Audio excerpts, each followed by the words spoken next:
Assalamualaikum warahmatullahi wabarakatuh. Bismillahirrahmanirrahim. Alhamdulillahi rabbil alamin. Wassalatu wassalamu ala ashrafil anbiya wal mursalin, nabiyina Muhammad wa ala alihi wa sahbihi ajma'in. Allahumma alimna ma yanfa'una wanfa'na bima 'allamtana. Allahumma faqihna fid din wa 'allimna at-ta'wil wa zidna 'ilman ya rabbal alamin. Rabbi shrah li sadri wa yassir li amri wahlul 'uqdatam min lisani yafqahu qawli. Subhanaka la 'ilma lana illa ma 'allamtana innaka antal 'alimul hakim wa la haula wa la quwwata illa billah. Alhamdulillah, syukur kita pada Allah SWT dengan limpah rahmatnya. Pagi ini kita sambung lagi tadabbur daripada surah Yusuf. InsyaAllah pagi ini ayat yang ke-35, muka surat 239. A'udzu billahi minasyaitonir rajim. Thumma bada lahum min ba'di ma ra'awul ayati layasjunan ثم بدا لهم من بعد ما رأوا الآيات ليسجننه حتى حين ودخل معه السجن فتيان قال أحدهما إني أراني أعصر خمرا وقال الآخر إني أراني أحمل فوق رأسي خبزا تأكل الطير منه نبئنا بتأويله Inna naraka minal muhsinin. Kemudian timbul kepada mereka itu setelah daripada mereka melihat beberapa tanda untuk memenjarakannya pada satu tempoh yang tertentu. Jadi ayat yang kita baca ni daripada ayat 35 sampailah kepada ayat yang ke-53. Allah SWT mencerita satu episod yang lain pula tentang Nabi Yusuf AS, iaitu baginda terpaksa masuk dalam penjara. Jadi dalam episod sebelum daripada ni, Nabi Yusuf telah diuji dengan dicampurkan dalam telaga kerana kebencian, kerana hasad dengki adik-adik dia terhadap diri dia. Kemudian Nabi Yusuf diuji pula berada dalam istana kerana kasih sayang daripada Al-Aziz. Dan dia dalam tempoh berada di rumah di istana Al-Aziz itu, Nabi Yusuf diuji dengan cinta, dengan keasyikan yang timbul dalam hati isteri Al-Aziz, iaitu Zulaikha. Sehinggalah berlaku peristiwa yang mana beliau digoda dan terbukti daripada keterangan daripada ahli keluarga Al-Aziz bahawa Yusuf AS itu tidak bersalah. Walau bagaimanapun mereka punya fikir untuk letak juga Nabi Yusuf AS dalam penjara kerana sebab-sebab tertentu. Jadi Allah SWT beritahu di sini, thumma badalahum, kemudian timbul pada fikiran mereka, walaupun setelah melihat tanda-tanda, yakni tanda-tanda tidak bersalahnya, tanda-tanda Nabi Yusuf AS itu walaupun tidak bersalah, mereka tetap untuk memenjarakan Nabi Yusuf AS hatta hin, hingga satu tempoh. Maknanya Zulaikha telah menuduh Nabi Yusuf berniat yang tidak baik terhadap dirinya. Lalu Yusuf membela diri dia bahawa dialah yang telah digoda oleh Zulaikha. Kemudian keluarga Zulaikha itu memberi satu cadangan bahawa kita lihat kepada baju dia. Kalau baju dia koyak daripada bahagian depan, itu tanda Yusuf bersalah. Kalau Yusuf itu bajunya terkoyak di bahagian belakang, maka Zulaikha yang bersalah. Jadi bila dilihat baju itu koyak dari sebelah belakang, maka terbuktilah bahawa yang bersalah itu Zulaikha, bukan Yusuf. Kerana itu menunjukkan bahawa Yusuf bila koyak baju di belakang, mana keadaan dia itu adalah keadaan yang melarikan diri.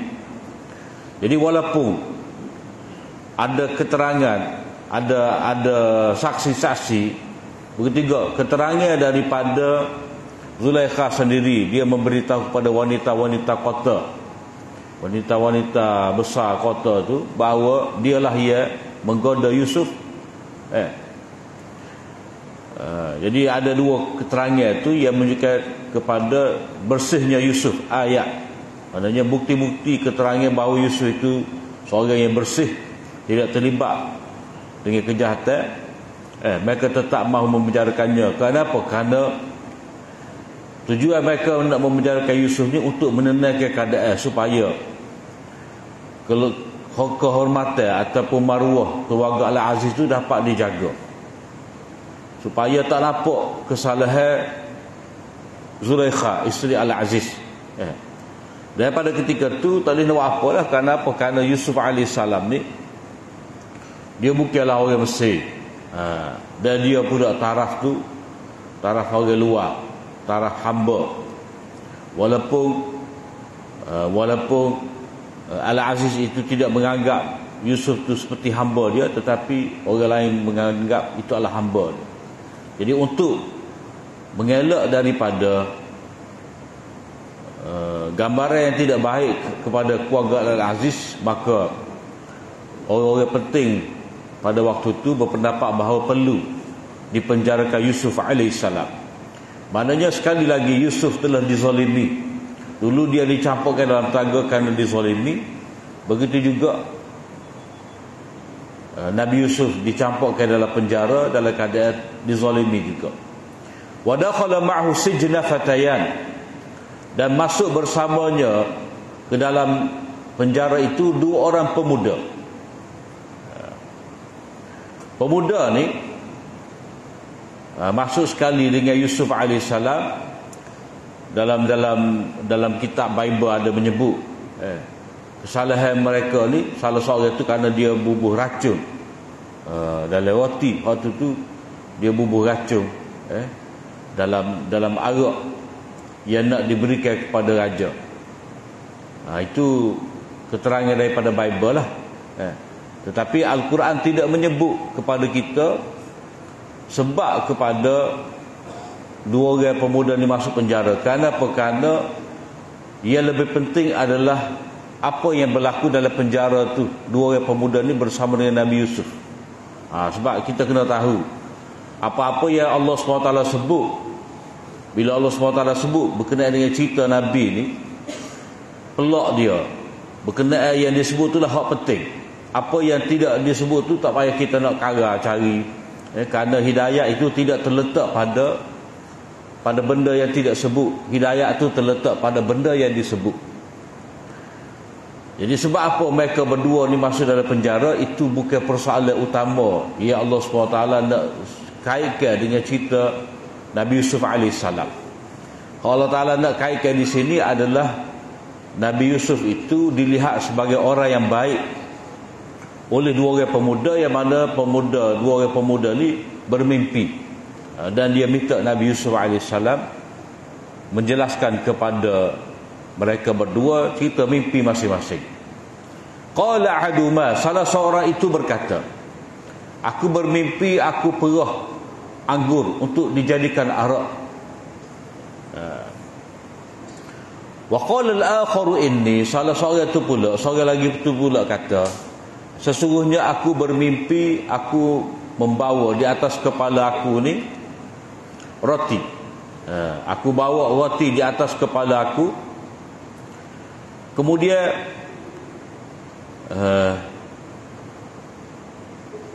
ada burung yang memakan bahagian daripadanya.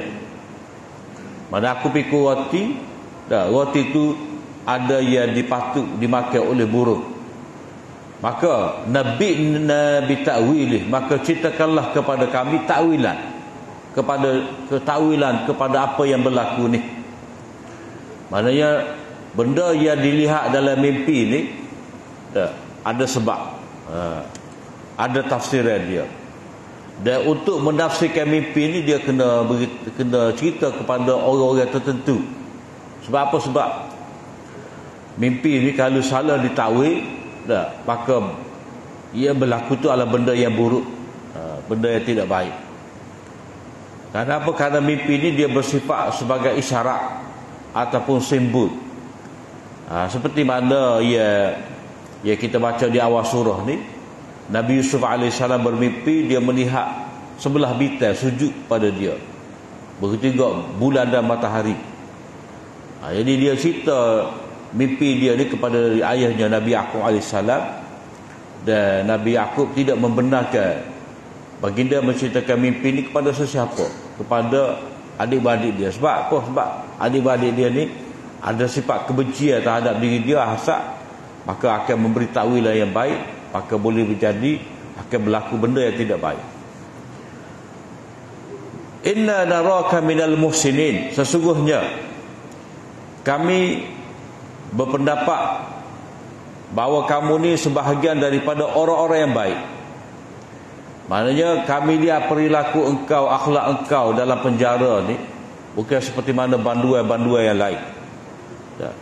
Maknanya kami melihat engkau ni sebagai orang yang soleh, orang yang baik, suka buat kebajikan, dan nampak kamu ni berkelayakan untuk menafsirkan mimpi kami.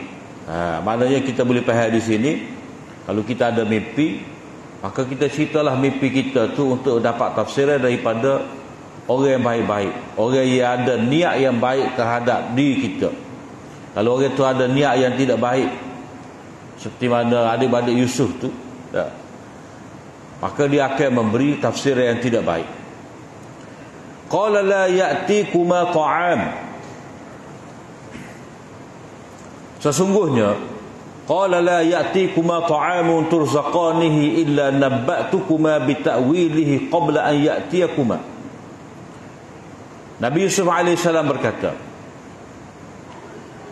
tidak datang kepada kamu sesuatu makanan yang diberikan kepada kamu, maknanya makanan dalam penjara ni, melainkan aku akan ceritakan kepada kamu dengan takwilannya sebelum makanan itu datang kepada kamu berdua. Maknanya Nabi Yusuf AS ni, dia bukan hanya mampu memberi takwilan mimpi kepada dua orang pemuda ni, tetapi dia dapat memberitahu dengan segera. Mana belum sempat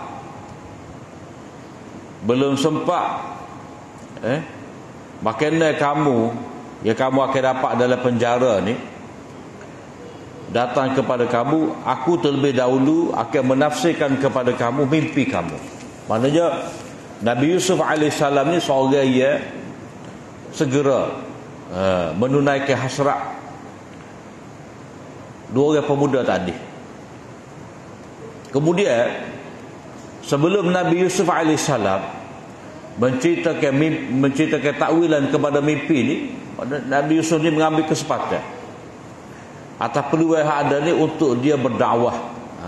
Maknanya kita boleh tengok di sini keadaan Nabi Yusuf AS ni bila dia masuk dalam penjara, maka dia cuba tanam benih-benih tauhid dalam diri orang-orang yang masuk dalam penjara. Nabi Yusuf berkata, "Zalikuma mimma 'allamani Rabbi." Itu adalah sebahagian daripada apa yang diajarkan oleh Tuhan aku kepadaku. Maknanya mentakwilkan mimpi ni, menafsirkan apa yang akan berlaku di sebalik mimpi ni, itu adalah sebahagian daripada ilmu yang Allah SWT ajarkan kepada aku. Maknanya Nabi Yusuf AS ni dia memberitahu sumber kepada takwilan mimpi ini, maknanya bersumberkan kepada wahyu dari Allah SWT, ilham yang baik-baik. Ini bukan tilik. Bukan satu tilik, bukan satu ramalan, tidak. Tetapi ini adalah wahyu Allah SWT. Ya Allah SWT berikan kepada aku. Inni taraktu millata qaumin la yu'minuna billah. Sesungguhnya aku meninggalkan agama kaum yang tidak beriman dengan Allah. Maknanya ini menggambarkan kepada kita bahawa Mesir pada waktu itu diperintah oleh kerajaan yang tidak beriman kepada Allah SWT, dan wujud unsur-unsur syirik, unsur-unsur kufur di segenap tempat, sehingga dalam penjara pun. Jadi Nabi Yusuf kata, inni taraktu, aku meninggalkan, maknanya aku tidak terlibat, ataupun aku menjauhi agama mereka. Jadi mungkin kita akan faham, aku meninggalkan ni maknanya aku dulu terlibat kemudian baru tinggal. Tidak. Masuk di sini ini taraktu ni makna aku tidak terlibat. Sikit abu aku tidak terlibat. Dan kita sedia maklum bahawa Nabi Yusuf AS ni dia anak kepada Nabi Yaqub, cucu kepada Nabi Ishaq. Dan Nabi Yusuf ni dia terdidik dengan tauhid, dalam keluarga ahli tauhid. Jadi tidak mungkin dia terlibat dengan syirik, dengan kufur kepada Allah SWT.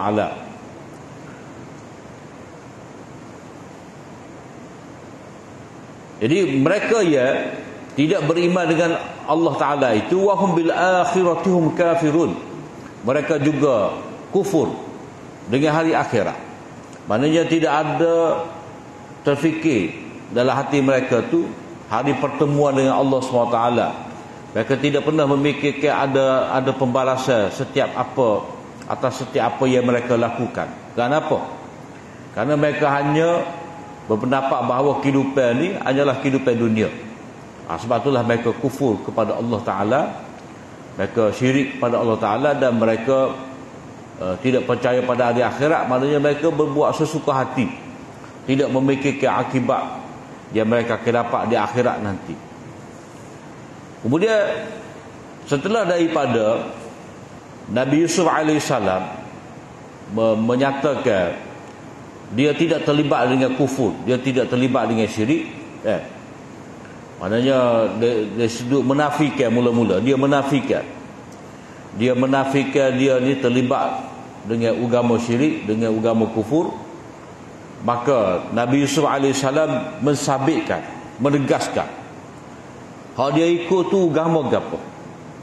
Wattaba'tu millata abai Ibrahim wa Ishaq wa Yaqub. Aku ni mengikuti millah, mengikuti agama datuk nenek aku, iaitu Ibrahim, Ishaq dan Yaqub. Mana Nabi Yusuf ni dia adalah generasi keempat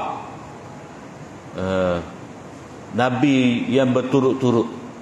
Sebab itulah Nabi SAW kata, Al-Karim Ibnul Karim Ibnul Karim Ibnul Karim. Maknanya Nabi Yusuf AS itu anak kepada Yaqub, Yaqub anak kepada Ishaq, dan Ishaq anak kepada Ibrahim. Maknanya di sini Nabi Ibrahim itu mewariskan, memperturunkan agama tauhid kepada anak dia Ishaq. Ishaq ni pula menurunkan agama tauhid itu, mengajarkan agama tauhid kepada Nabi Yaqub. Begitu juga Nabi Yaqub ni dia telah menurunkan, menyampaikan agama tauhid kepada anaknya Yusuf alaihissalam. Jadi ini adalah millah, millah yang diwarisi daripada nabi-nabi. Maka nalana an nusyrika billahi min syai'. Tidak boleh, mana tidak ada jalan sedikit pun kepada kami ni untuk mensyirikkan Allah SWT dengan apa jua pun. Maknanya untuk mendapatkan sesuatu, untuk memperolehi sesuatu, kami tidak mungkin dapat syirik kepada Allah SWT. Maknanya manusia ni dia boleh melakukan syirik pada Allah SWT ni bila dia ada hajat tertentu, bila dia ada nak benda-benda tertentu, maka dia pun syirik pada Allah Ta'ala. Dia nak rezeki, dia nak pangkat, dia nak jawatan, dia nak kekayaan, dia pergi buat sesuatu, dia syirik pada Allah SWT. Dia minta dengan wali, dia minta dengan pokok, dia minta dengan berhala-berhala, macam-macam cara dia minta. Dia minta dengan ahli kubur. Jadi Nabi Yusuf AS memberitahu, tidak boleh kepada kami ni. Maknanya Allah SWT tidak membenarkan sama sekali untuk kami syirikkan Allah Ta'ala. Untuk apa? Untuk dapatkan apa jua benda, sama ada rezeki ke, anak ke, berkat ke, rahmat ke. Kenapa? Kerana semua ni mari daripada Allah SWT, kena minta dari Allah. Allah Ta'ala yang memberi rahmat, Allah Ta'ala yang memberikan rezeki, Allah Ta'ala yang memberikan anak, memberikan jodoh. Jadi bila kita nak semua ni, bila kita nak keselamatan, keberkatan, maka kita kena minta kepada Allah SWT. Maka tidak boleh sama sekali kami ni bila ikut millah, bila kita ikut millah Nabi Ibrahim ni, maka tidak ada ruang sedikit pun untuk syirik kepada Allah SWT. Zalika min fadlillahi alaina. Demikian itu, maknanya berada di atas agama tauhid yang tidak syirik kepada Allah SWT, ini adalah satu kurniaan yang besar dari Allah Ta'ala. Maknanya kita boleh tengok sendirilah. Bila orang itu syirik kepada Allah SWT, maka dia memperbodohkan akal dia. Dia buat patung ayam, segenap curuk dia buat patung ayam. Mana dia menggambarkan bahawa ayam ni bila ada patung ayam, kehidupan dia makmur, dia akan dapat rezeki macam-macam. Kadang orang agama syirik pada Allah SWT ni, dia buat macam-macam benda, habis pitih. Dia buat patung daripada emas, dia mandi pula, dia letak bunga, pagi-pagi dia pergi ngadak patung tu. Sedangkan untuk mendapat rahmat, untuk mendapat rezeki ni, manusia tidak perlu buat apa-apa arca, apa-apa bentuk lembaga, apa-apa bentuk patung. Dia hanya perlu akak tangan berdoa kepada Allah SWT, yakin bahawa Allah SWT ia akan memberi. Kenapa? Kerana Allah SWT yang cipta kita, Allah Ta'ala juga ia menyediakan apa-apa yang kita perlukan. Maka dengan sebab itulah agama tauhid ni, dia mengajarkan kepada kita mudah untuk dekat diri pada Allah SWT ni. Kita nak semaya 5 kali sehari ni, tak perlu letak buah ke, bunga ke, gapo, tak perlu.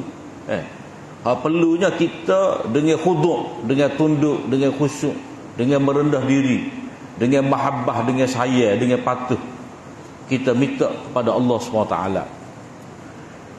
Jadi berada di atas agama tauhid ini adalah satu limpahan rahmat daripada Allah SWT, satu nikmat yang besar. Kenapa? Kita dapat jaga maruah kita, akal kita. Tidak sama dengan orang yang syirik pada Allah SWT. Kadang-kadang dia rela,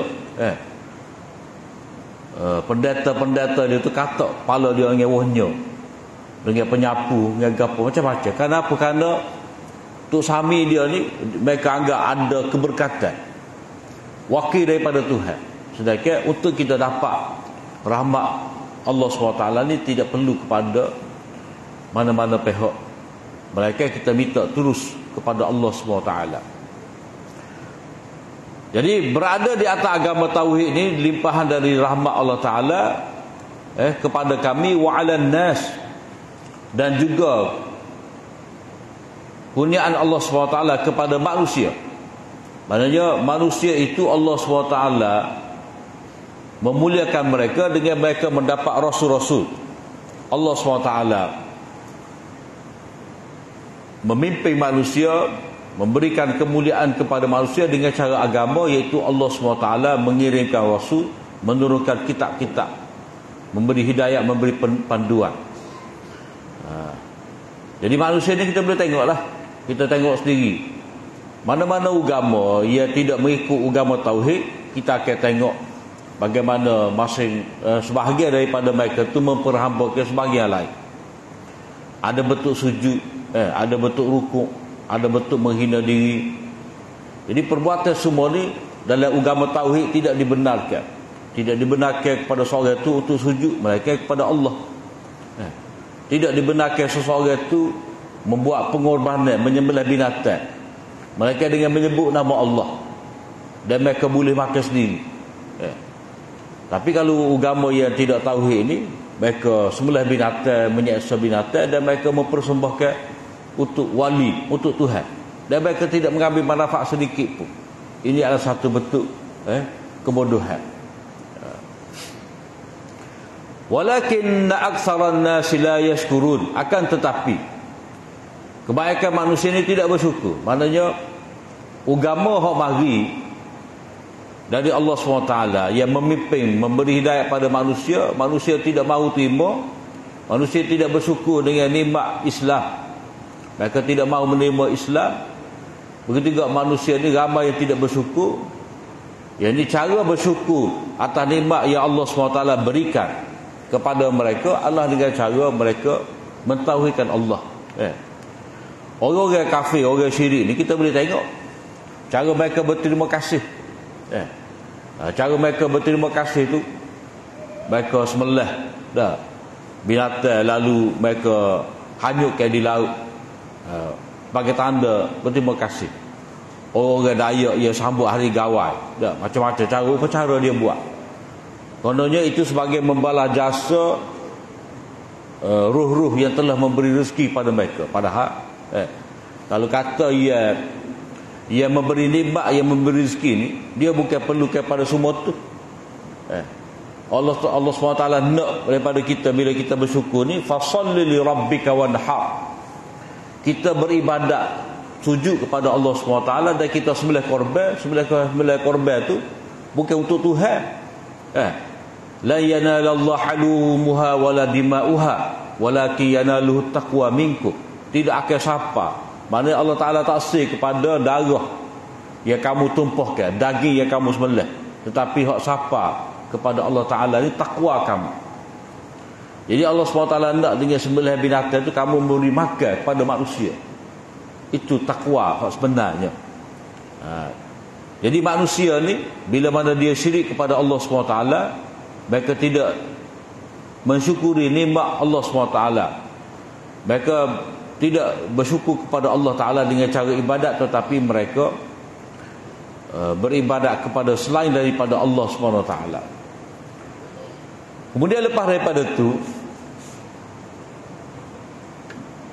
mana setelah mengemukakan perkara-perkara tauhid kepada dua orang pemuda tadi, tentang agama yang sebenar macam mana agama Nabi Ibrahim, Nabi Ishak, Nabi Yaqub tu, barulah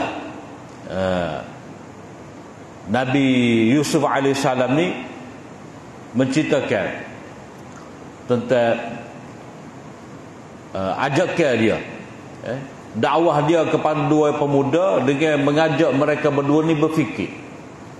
Berfikir lagu ni orang panggil istidlal. Maknanya tengok benda lain untuk mendapat satu poin. Dia panggil istidlal, mencari dalil. Nabi Yusuf berkata, ya sahibai sijni a'arbabum mutafarriquna khairun amillahul wahidul qahhar.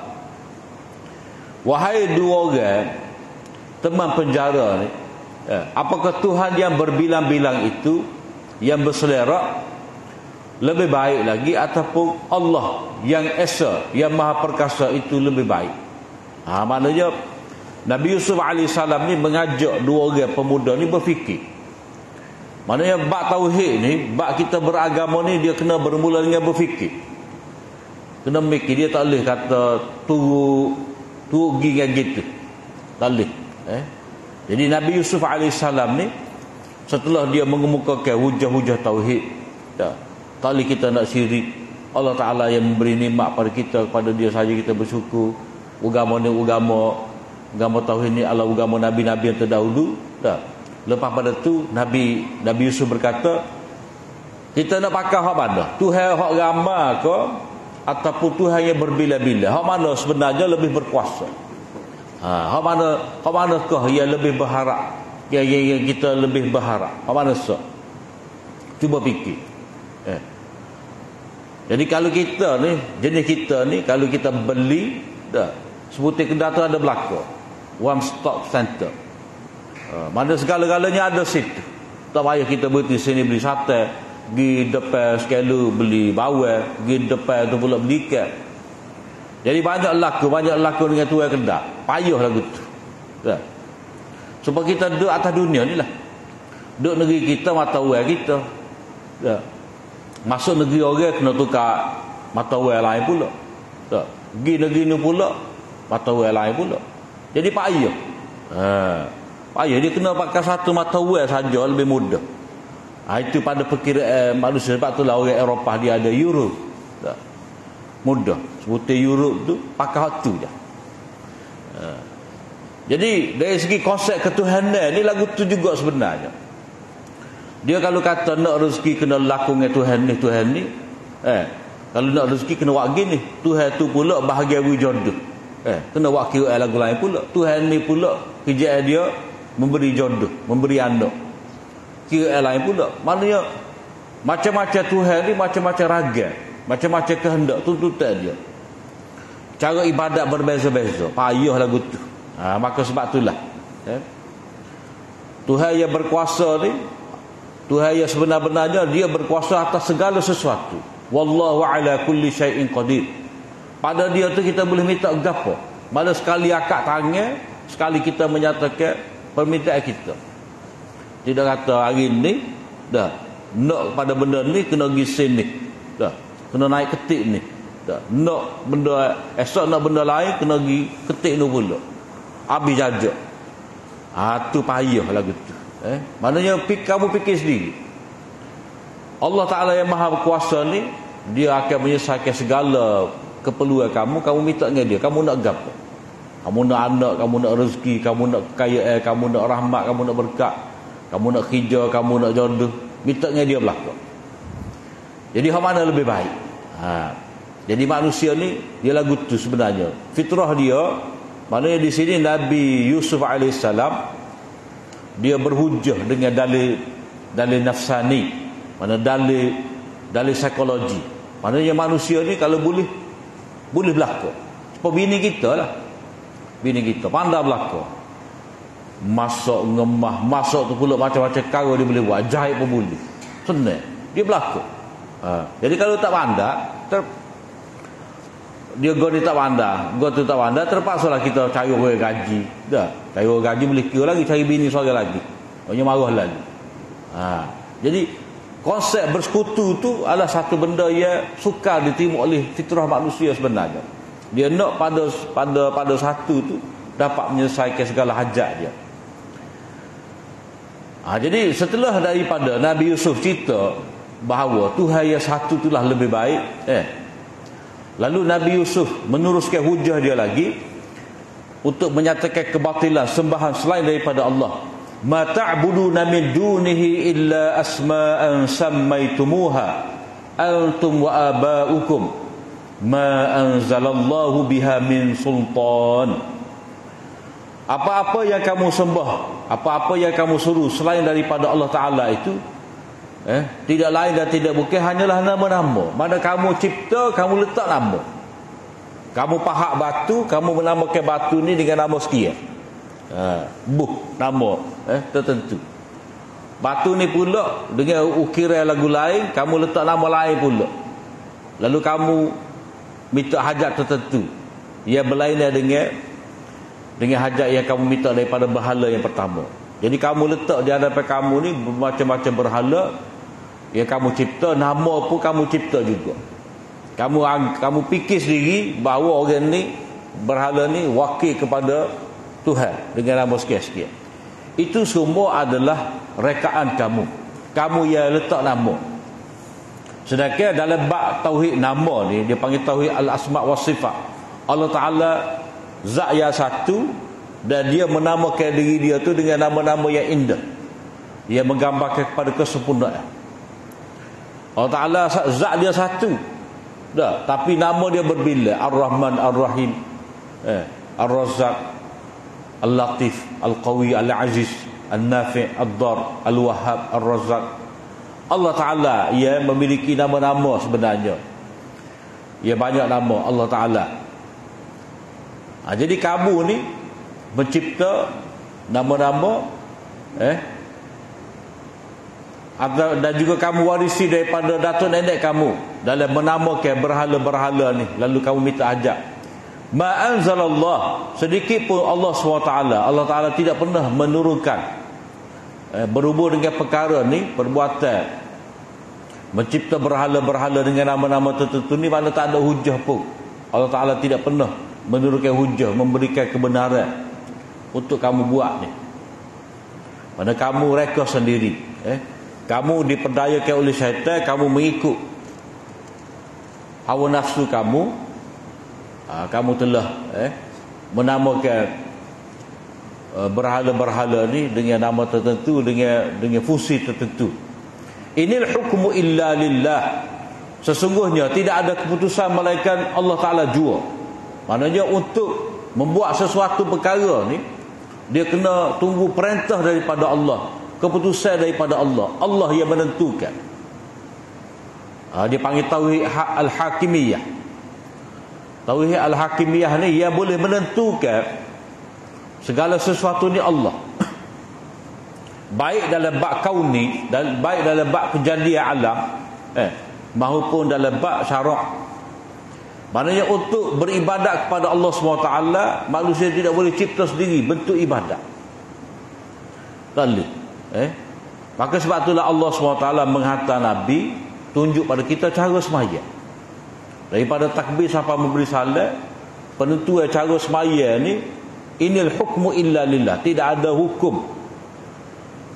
Perintah sembahyang, perintah puasa, perintah berlapar, perintah mengunjungi satu tempat ni, melainkan itu perintah daripada Allah.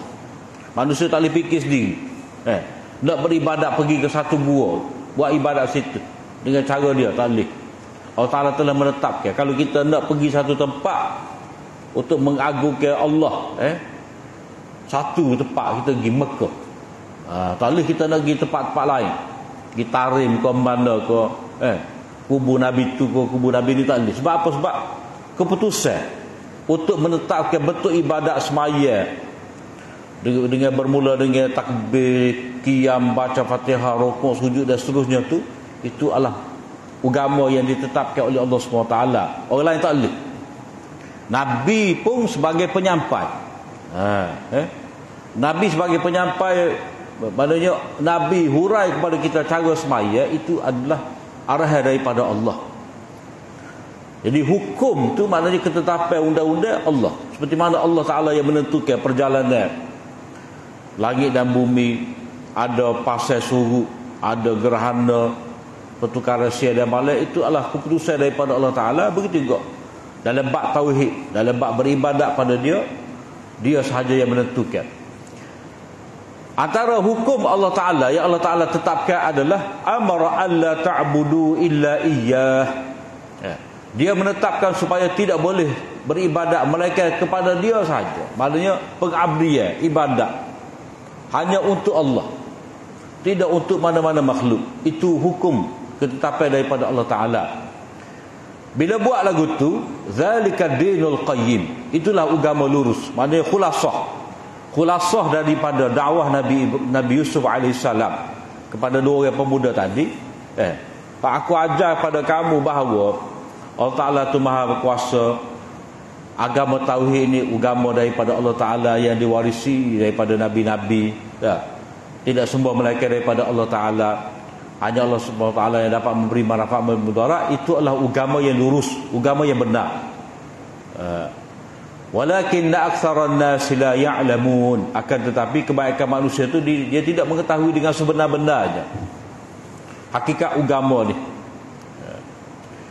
Ya sahibai sijni amma ahadukuma, setelah daripada Nabi Yusuf alaihissalam menjelaskan dakwah tauhid, peringatan tauhid, memberi peringatan kepada mereka berdua, barulah Nabi Yusuf alaihissalam mentakbir, menafsirkan mimpi.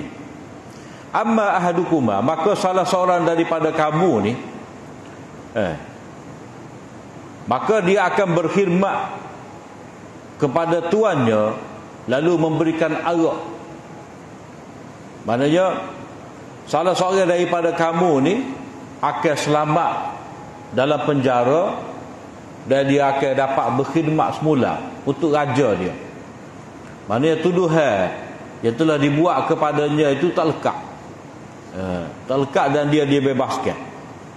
Jadi Nabi Yusuf kata salah seorang daripada kamu ni. Dan seorang lagi fayuslabu, dia akan disalib, mana dia akan dibunuh dan dia akan digantung disalib. Fatakulu tayru min ra'sih, maka burung akan makan, akan patuk kepala dia. Jadi kita tengok cara Nabi Yusuf AS ni, dia tak sebut direct kamu akan dibunuh, kamu akan selamat, tidak. Nabi Yusuf sebut dalam bentuk panggil mubaham, tidak menentukan. Salah seorang daripada kamu, Nabi Yusuf kata, walaupun tentu dah orang yang pertama ni dia mimpi gini, orang kedua ni dia mimpi gini. Nabi Yusuf tidak jawab ketika mentadbir mimpi itu, ke mana kamu akan keluar daripada penjara, kamu ni akan dibunuh. Nabi Yusuf tidak menentukan. Cuma Nabi Yusuf kata salah seorang daripada kamu berdua. Mana itu cara Nabi Yusuf AS ni, dia tidaklah terlalu memberi, kita kata, harapan, ataupun tidak terlalu menakutkan. Tidak kata kamu akan dibunuh, kamu akan selamat, tidak. Nabi Yusuf kata salah seorang daripada kamu berdua. Mana kamu kena ingat balik lah mimpi kamu tu apa.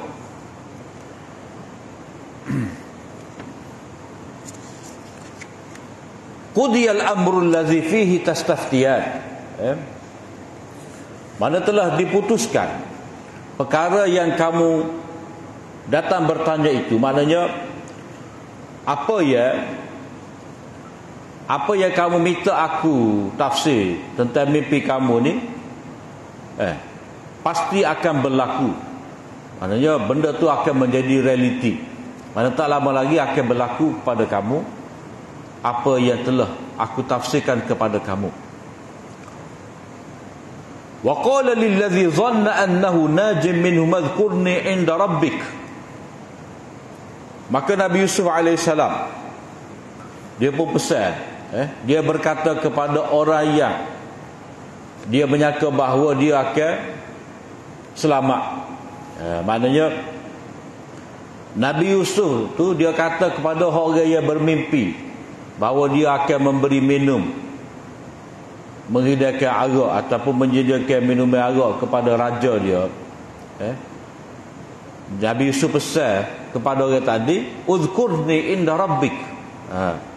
Ceritalah keadaan aku ni kepada raja. Maknanya minta jasa baik daripada kamu oleh kerana kamu ni telah keluar daripada penjara. Kenapa? Kerana tafsiran mimpi daripada aku ni, kamu pergi jumpa raja, cerita pada raja bahawa aku duduk dalam penjara ni dianiaya. Aku di penjara tanpa sebab, tanpa bicara, tahanan tanpa bicara. Maka ceritalah keadaan kepada aku ni supaya aku ni dapat keluar. Maknanya seolah-olah di sini Nabi Yusuf ni minta supaya kes dia tu dibicarakan, buka semula sesatan terhadap dirinya ni. Benarkah dia di penjara atas kesalahan ataupun hanya kerana nak menutup maruah Al-Aziz itu. Tapi apa yang berlaku, fa ansahu syaitanu dzikra rabbih. Maka syaitan itu telah melupakan pemuda yang selamat daripada dibunuh tadi. Syaitan telah membuatkan dia lupa untuk menyebut cerita Nabi Yusuf ni di hadapan raja. Jadi benda yang baik tiba-tiba kita jadi lupa, maka itu boleh kita kata syaitan telah menyebabkan kita lupa. Sebab benda ni sebenar ni, kalau benda tu kita niat nak ingat, yakin kita teringat. Tapi kalau kita jenis pesen ni terlupa ingat pula lah. Acak kali kalau ayat lagu tu maknanya kita tidak mahu ingat sebenarnya. Jadi kalau kita nak ingat tu pula benda yang baik, pasti kita akan ingat. Allah Ta'ala akan permudahkan. Tapi kadang-kadang benda yang baik kita cuba ingat tetapi dilupakan, itu sebenarnya syaitan. Syaitan nak supaya kita ni lupakan benda baik. Jadi Nabi Yusuf AS ni, bila mana orang yang dia harapkan tadi tidak dapat menunaikan hasrat dia, mana orang tu pakai lepas tu lah, lupa dah cerita tentang dia. Kadang-kadang manusia lah gitulah. Bila dia lepas daripada hak dia tersepit tu, orang hak berjasa baik pada dia, dia tahu akhirat dah. Jadi Nabi Yusuf lagu itulah nasib dia, fala bisa fis sijni bid'a sinin. Akibat daripada pemuda tadi lupa nak cerita tentang Nabi Yusuf pada raja ni, maka terpaksalah Nabi Yusuf AS meringkuk berada dalam penjara beberapa tahun lagi. Maknanya terpaksa duduk lagi dalam penjara. Bid'ah sini ni Allah Ta'ala tidak menyebut dengan tepat berapa tahun, tetapi kalau ikut bahasa Arab bid'ah ni dengan maksud antara 3 sampai 9. Maknanya sekurang-kurangnya 3 tahun, paling maksimum 9 tahun Nabi Yusuf berada dalam penjara lagi.